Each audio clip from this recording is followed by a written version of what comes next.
Good evening. I'd like to provide the American people with an update on our efforts to protect the integrity of our very important 2020 election.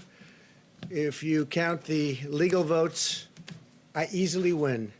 If you count the illegal votes, they can try to steal the election from us. If you count the votes that came in late, we're looking at them very strongly, but a lot of votes came in late. I've already decisively won many critical states, including massive victories in Florida, Iowa, Indiana, Ohio. To name just a few, we won these and many other victories despite historic election interference from big media, big money, and big tech. As everybody saw, we won by historic numbers.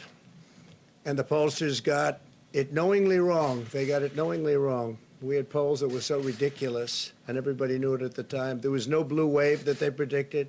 They thought there was going to be a big blue wave. That was false. It was done for suppression reasons. But instead, there was a big red wave. And it's been properly acknowledged, actually, by the media. They were, I think, very impressed. But that was after the fact. That doesn't do us any good. We kept the Senate despite having twice as many seats to defend as Democrats. And in a really much more competitive states, we did a fantastic job with the Senate. I think we're very proud of what's happened there. We had many more seats to defend. They spent almost $200 million on Senate races in South Carolina and Kentucky alone, 2 races, and hundreds of millions of dollars overall against us. At the national level, our opponents' major donors were Wall Street bankers and special interests. Our major donors were police officers, farmers, everyday citizens. Yet for the first time ever, we lost 0 races in the House. I was talking to Kevin McCarthy today. He said he couldn't believe it. 0 races, very unusual thing, 0. And actually won many new seats with, I think, many more on the way. This was also the year of the Republican woman. More Republican women were elected to Congress than ever before. That's a great achievement. I won the largest share of non-white voters of any Republican in 60 years, including historic numbers of Latino, African-American, Asian-American, and Native American voters, the largest ever in our history. We grew our party by 4 million voters, the greatest turnout in Republican Party history. Democrats are the party of the big donors, the big media, the big tech, it seems, and Republicans have become the party of the American worker, and that's what's happened. And we're also, I believe, the party of inclusion. As everyone now recognizes, media polling was election interference in the truest sense of that word by powerful special interests. These really phony polls, I have to call them phony polls, fake polls, were designed to keep our voters at home, create the illusion of momentum for Mr. Biden, and diminish Republicans' ability to raise funds. They were what's called suppression polls. Everyone knows that now. And it's never been used to the extent that it's been used on this last election. To highlight just a few examples, the day before election, Quinnipiac, which was wrong on every occasion that I know of, had Joe Biden up by 5 points in Florida, and they were off by 8.4 points, and I won Florida easily. So they had me losing Florida by a lot, and I ended up winning Florida by a lot. Other than that, they were very accurate. They had him up 4 points in Ohio, and they were off by 12.2 points. And I also won Ohio, great state of Ohio, very easily. The Washington Post said Biden up 17 points in Wisconsin, and it was basically even. They were off by about 17 points. And they knew that. They're not stupid people. They knew that. Suppression. There are now only a few states yet to be decided in the presidential race. The voting apparatus of those states are run in all cases by Democrats. We were winning in all the key locations by a lot, actually. And then our numbers started miraculously getting whittled away in secret, and they wouldn't allow legally permissible observers. We went to court in a couple of instances, and we were able to get the observers put in. And when the observers got there, they wanted them 60, 70 feet away, 80 feet, 100 feet away, or outside the building to observe people inside the building. And we won a case, a big case, and we have others happening. There are lots of litigation, even beyond our litigation. There's tremendous amount of litigation generally because of how unfair this process was. And I predicted that. I've been talking about mail-in voting for a long time. It's really destroyed our system. It's a corrupt system, and it makes people corrupt even if they aren't by nature, but they become corrupt. It's too easy. They want to find out how many votes they need, and then they seem to be able to find them. They wait, and then they find them. And you see that on election night. We were ahead in vote in North Carolina by a lot, tremendous number of votes. And we're still ahead by a lot, but not as many, because they're finding ballots all of a sudden. Oh, we have some mail-in ballots. It's amazing how those mail-in ballots are so one-sided, too. I know that it's supposed to be to the advantage of the Democrats, but in all cases, they're so one-sided. We were up by nearly 700,000 votes in Pennsylvania. I won Pennsylvania by a lot, and that gets whittled down to, I think they said now we're up by 90,000 votes, and they'll keep coming and coming and coming. They find them all over, and they don't want us to have any observers, although we won a court case. The judge said you have to have observers. Likewise in Georgia, and they're appealing. Actually, they're appealing.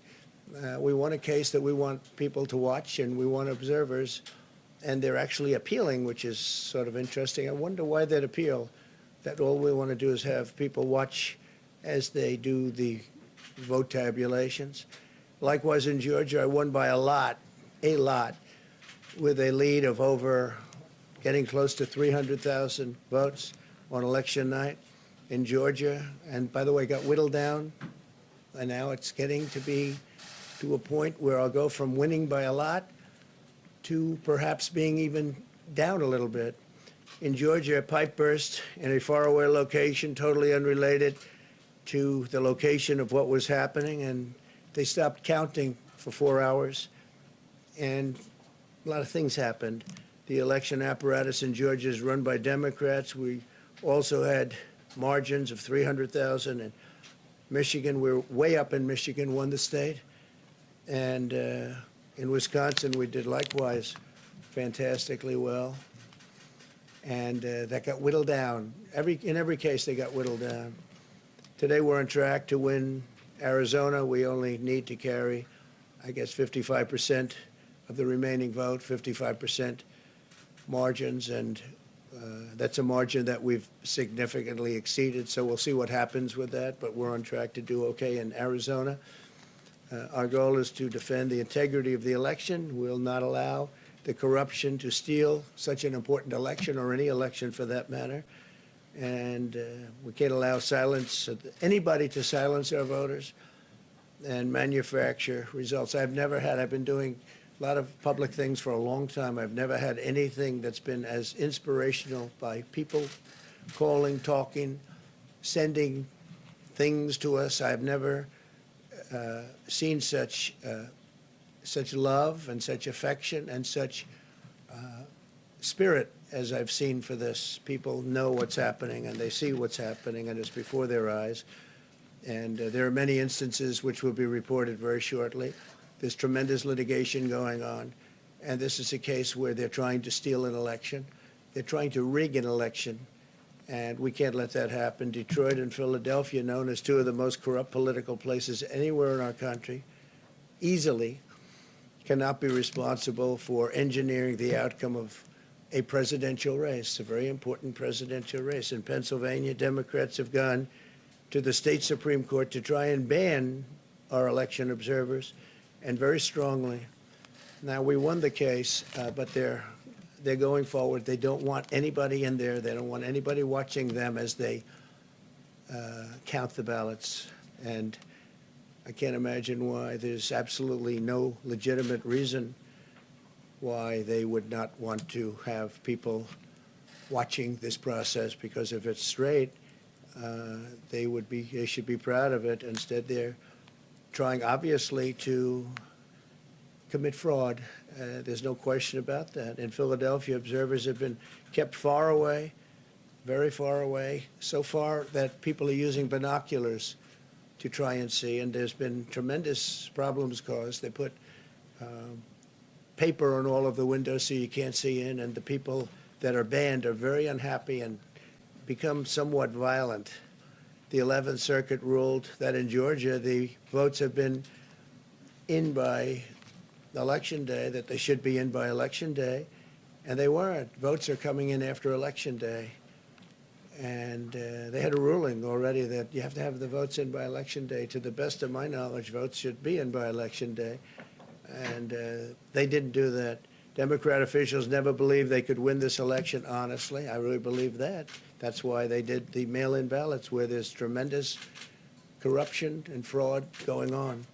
That's why they mailed out tens of millions of unsolicited ballots without any verification measures whatsoever. And I've told everybody that these things would happen because I've seen it happen. I watched a lot of different elections before they decided to go with this big, massive election with tens of millions of ballots going out to everybody, in many cases totally unsolicited. This was unprecedented in American history. This was by design, despite years of claiming to care about the election security. They refused to include any requirement to verify signatures, identities, or even determine whether they're eligible or ineligible to vote. People are walking in there. They have no idea. They're just taking numbers. They're writing down things, the workers, and doing a lot of bad things. And we have a lot of information coming in litigation that you'll see that will shake even you people up. And you've seen it all. The officials overseeing the counting in Pennsylvania and other key states are all part of a corrupt Democrat machine that you've written about, and for a long time you've been writing about the corrupt Democrat machine. I went to school there, and I know a lot about it. It hasn't changed. It's a long time ago, and hasn't changed. It's gotten worse. In Pennsylvania, partisan Democrats have allowed ballots in the state to be received 3 days after the election, and we think much more than that. And they're counting those without even postmarks or any identification whatsoever. So you don't have postmarks, you don't have identification. There have been a number of disturbing irregularities across the nation. Our campaign has been denied access to observe any counting in Detroit. Detroit is another place, and I wouldn't say it has the best reputation for election integrity. Poll workers in Michigan were duplicating ballots. But when our observers attempted to challenge the activity, those poll workers jumped in front of the volunteers to block their view so that they couldn't see what they were doing. And it became a little bit dangerous. One major hub for counting ballots in Detroit covered up the windows again with large pieces of cardboard. And so they wanted to protect and block the counting area. They didn't want anybody seeing the counting, even though these were observers who were legal observers that were supposed to be there. In Detroit, there were hours of unexplained delay in delivering many of the votes for counting. The final batch did not arrive until 4 in the morning, and even though the polls closed at 8 o'clock. So they brought it in, and the batches came in, and nobody knew where they came from. We've also been denied access to observe in critical places in Georgia. In multiple swing states, counting was halted for hours and hours on election night, with results withheld from major Democrat-run locations only to appear later. And they suddenly appeared, and they all had the name Biden on them, or just about all. I think almost all. They all had the name Biden on them, which is a little strange. I challenge Joe and every Democrat to clarify that they only want legal votes, because they talk about votes, and I think they should use the word legal votes. We want every legal vote counted, and I want every legal vote counted. We want openness and transparency, no secret count rooms, no mystery ballots, no illegal votes being cast after Election Day. You have Election Day, and the laws are very strong on that. You have an Election Day, and they don't want votes cast after Election Day, and they want the process to be an honest one. It's so important. We want an honest election, and we want an honest count, and we want honest people working back there because it's a very important job. So that's the way this country is going to win. That's the way the United States will win. And we think we will win the election very easily. We think there's going to be a lot of litigation because we have so much evidence, so much proof, and it's going to end up perhaps at the highest court in the land. We'll see. But we think there'll be a lot of litigation because we can't have an election stolen like this. And I tell you, I have been talking about this for many months with all of you, and I've said very strongly that mail-in ballots are going to end up being a disaster. Small elections were a disaster. Small, very easy-to-handle elections were disastrous. This is a large-scale version, and it's getting worse and worse every day. We're hearing stories that are horror stories, absolute horror stories, and we can't let that happen to the United States of America. It's not a question of who wins, Republican, Democrat, Joe, myself. We can't let that happen to our country. We can't be disgraced by having something like this happen. So it will be hopefully cleared up, maybe soon, I hope soon, but it'll probably go through a process, a legal process. And as you know, I've claimed certain states, and he's claiming states, and we can both claim the states, but ultimately I have a feeling judges are going to have to rule. But there's been a lot of shenanigans, and we can't stand for that in our country. Thank you very much. The outcome of the election, sir, if you lose. Mr. President.